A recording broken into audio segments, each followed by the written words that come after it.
Welcome to That's Good Sports. I am Brandon. The NFL finally decided, since it's a sport where players' brains get rattled around in their skulls on a weekly basis, that maybe they should start taking mental health seriously. Perna. This is a good week for the NFL in terms of it taking a step that may actually benefit player health. As a harsh critic of the NFL, I can only be cautiously complimentary at this point until we see how it's implemented. Now, per Dan Graziano on ESPN, every NFL team now must employ a mental health professional to work in the team building, and this is in addition to the formation of a health and wellness committee and a joint pain management committee. My Big Dick Fan Committee has still not been presented for vote, but today I want to talk about what this means for the NFL, its players, and the future of cannabis use in the league. And while there is no good news about kids and marijuana, that's always bad. Let's get sports.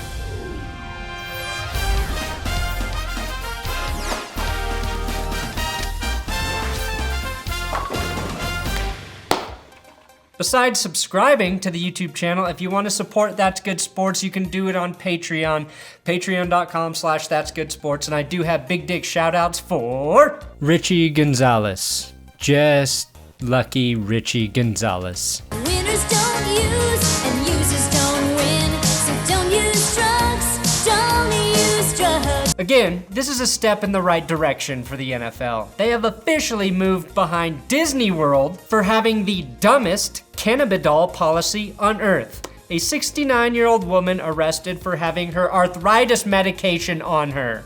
And yes, when asked for comment, Gronk said, nice, but rescinded his comment once he learned CBD oil can't get you high. The NFL and NFLPA have announced a new mental health initiative in which they will require each of the 32 teams to designate a mental health professional to attend to its players for at least 8 to 12 hours per week. Not per player, of course. Could you imagine having to spend 8 to 12 hours a week with Antonio Brown, as he tells you he has no ego, while wearing a shirt with his own face on it that says, I have no ego. In addition to the mental health professional, the NFL formed the two committees about pain management, which opens the door for marijuana discussion. Does this mean weed will now be allowed for use by players? No. What it means is maybe, with some of the research conducted, that cannabis may be allowed after the next collective bargaining agreement once that takes place in 2020. Roger Goodell did state that allowing players to use medical marijuana will be decided by doctors, which makes sense, but I still think it should be an older brother or a cooler, more popular friend who introduces players to medical marijuana. That's the natural way. So again, with the mental health initiative, there are two new committees being formed, a wellness committee and a joint pain committee. Of course, I have no idea whether joint pain committee means pain in your joints, which I am sure NFL players have a lot of, or whether the pain committee is working as a joint, as in juncture with the wellness committee. And if it is just a pain committee, do they treat pain or administer pain? What if the joint were in somebody else's hand, like your surgeon, your lawyer, or your local policeman? Or is the joint committee designated to rolling medical joints for the players to save them time? What will it be today? A regular joint? The field goal post joint for special teamers, or a scorpion joint? Or perhaps you're in a lot of pain and you need to go on a bender. That's what I hate about these ESPN articles. They leave so many unanswered questions. Either way, speaking of joints, this could mean an end to the NFL's draconian marijuana policy. The biggest side effect for players possibly using marijuana for its medical purposes is, of course, running the risk of short-term memory loss and causing them to forget killer team parties. Short-term memory loss is a common characteristic of long-term heavy cannabis use. Bruh, I can't believe you got high and forgot to come to the party where we were all getting high, you idiot. Cannabis use can also lead to loss of motivation. And I can only imagine how many seasons Le'Veon Bell will skip if he can legally smoke weed. A positive here, though, is Stephen A. Smith loses his stupid catchphrase and can't think of a new one, so he starts smoking weed to help with the writer's block, gets addicted to cocaine and McDonald's, loses his job at ESPN, and then they give me a show. My only fear is if too many players start smoking weed, they'll lose interest with football and start inventing electric cars and flamethrowers to kill aliens on Mars, just like Elon Musk, who was once the most highly touted high school linebacker in the country. Now think of how many players might have had longer, more successful careers if weed wasn't punished so harshly. Ricky Williams, of course, who simply forgot he wasn't supposed to get high. Von Miller would have played 6 more games in 2013. David Irving might still be on the Cowboys and probably would have learned to put eye black on his face properly. David, are you high again? No? Then why do you look like Rufio without a mirror? Who knows what would have happened to Josh Gordon as well. The point is, it's unnecessarily robbed us of a lot of good football. However, if this High Times article is true about Malcolm Butler being benched because he was caught with weed the night before the Super Bowl, which probably cost the Patriots the win against the Eagles, then I support no weed in the NFL if it keeps the Patriots from winning another fucking Super Bowl at any point ever. That is how you change my mind about weed. It's a fact. Pot hurts. The NFL has also robbed itself of being at the forefront of cannabinoid research funding for brain health. Imagine if the league used the $23 million from Deflategate for actual scientific brain research. As I have stated about 1,000 times on this channel, current research suggests that CBD and THC may be doing 2 very positive things for the human brain and body. 1, preventing the plaque buildup in the brain that leads to dementia and Alzheimer's, and 2, reducing inflammation in the brain and body.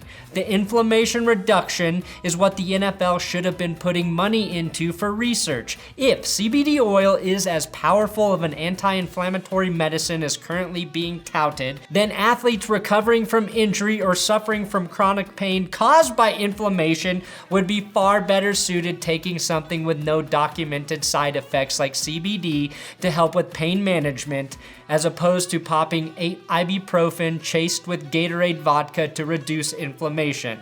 Okay, fine. Gatorade vodka is only popular in Russian sports, but you get the point. CBD safer unless you go to fucking Disney World. But the real benefit of the CBD inflammation reduction may be for concussion recovery, helping reduce the swelling in the brain post-concussion. A safer, speedier recovery from concussions is something I am sure players and NFL owners would both support. And look, here is some of the research, some of the evidence that is out there that is already starting to prove this.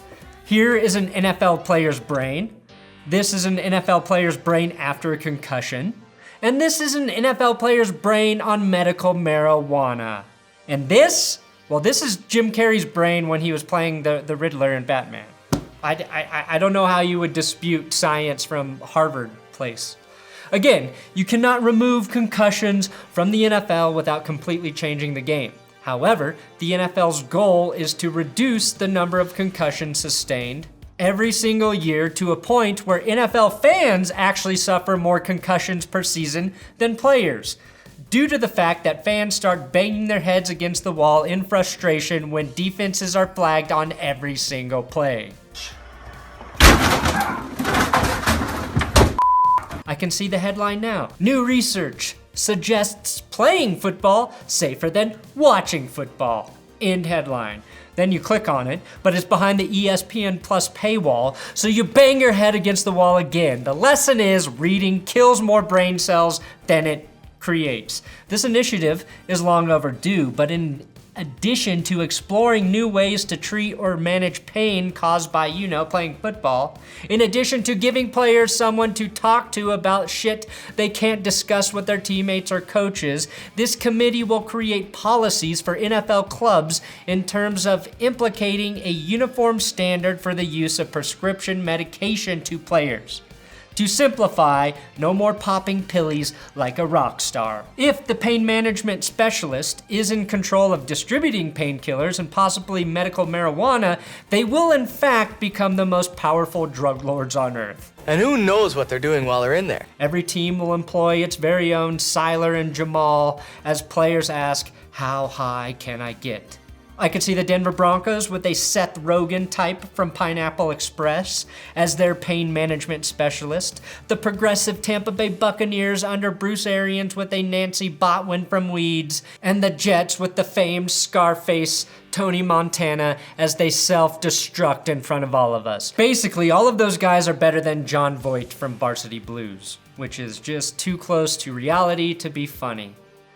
If only he were forcing anacondas to take drugs so they could continue to play football. Now that would be a great movie.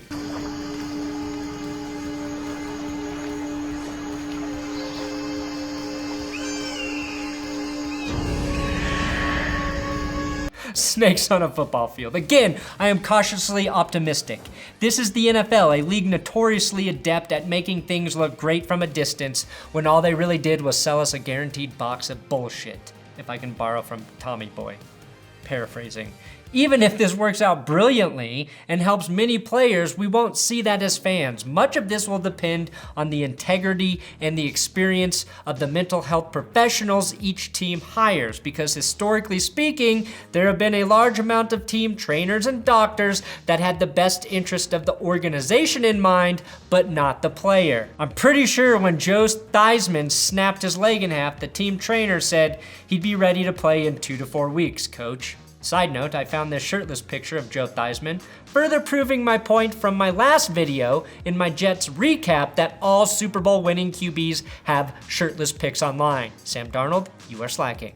Hopefully, there is uniformity and integrity in these new endeavors. The biggest benefit probably won't even be the better health practices for players and pain management, but having a mental health specialist available to players could make significant differences for players who desperately need it. Half of the Chiefs roster, guys like Richie Incognito and Adam Jones, could have all probably benefited by being able to talk to a professional within the team facility about what was going on in their minds. Certainly better than the advice Manti Te'o was getting from his invisible girlfriend. You thought that joke was dead, but it's fucking not. We brought back catfishing Manti Te'o here because we can. But then again, there are also guys like Ezekiel Elliot, who just seem too dumb to be helped. You know you did something stupid. I'm telling you, he doesn't have a concussion.